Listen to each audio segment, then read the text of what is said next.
the variance and the standard deviation of a discrete random variable. For example, you're given, find the mean, the variance, and the standard deviation of the given probability distribution wherein the value of our x is 1, 2, 3, 4, 5, and the value of our p of x is 0.1, 0.2, 0.4, 0.2, and 0.1. So, we're going to find first for the mean. So, that is the first step. So, in finding the mean, we're going to use the formula. Mean is equals to the expected value of x is equals to the summation of the product of the outcome and the probability of the outcome. So, use again a 3-column table. First column is for the value of our x, 1, 2, 3, 4, 5 respectively.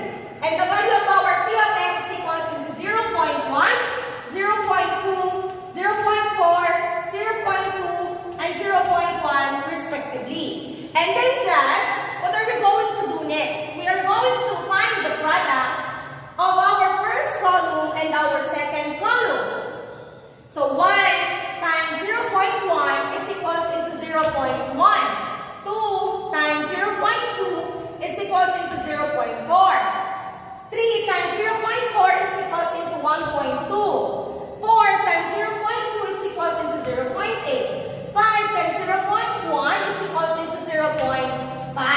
And then the next thing that you are going to do is to get the summation of our third column, wherein we have the summation of x times the probability of x.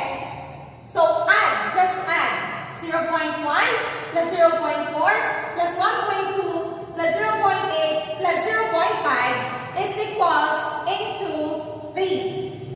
So since we use this table and we find for the summation of the product of our x and the probability of x is equals to 3, so just substitute in the given formula.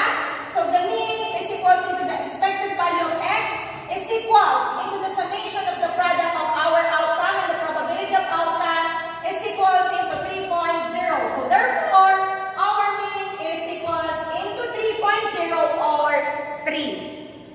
So after you find for the mean, second step is you're going to look for the variance.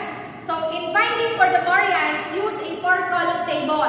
First column is for the outcome, second column is for the probability of the outcome, third column is for the square of your outcome, and the fourth column is for the product of the square of the outcome and the probability of the outcome. So let us get the square of our outcome. The square of 1, we all know that is 1. The square of 2, that is 4. The square of 3, that is 9. The square of 4, that is 16. And the square of 5, that is 25. And after that, we are going to look for the product of our third column and our second column. So we have 1 times 0.1, and that is 0.1. 4 times 0.2, and that is 0.8. 9 times 0.4, and that is 3.6. 16 times 0.2, and that is equivalent into 3.2. 0.1 times 25, and that is equivalent into 2.5. And after that class, we are going to get the summation of the product of the square of the outcome and the probability of the outcome. So just add 0.1 plus 0.8 plus 3.6 plus 3.2 plus 2.5, and that is equivalent into 10.2. And after that, we're going to use the formula in finding for the variance. The variance is equivalent into the summation of the product of the square of the probability of the outcome and the square of our mean. So just substitute, we have 10.2 minus our given mean is 3. Get the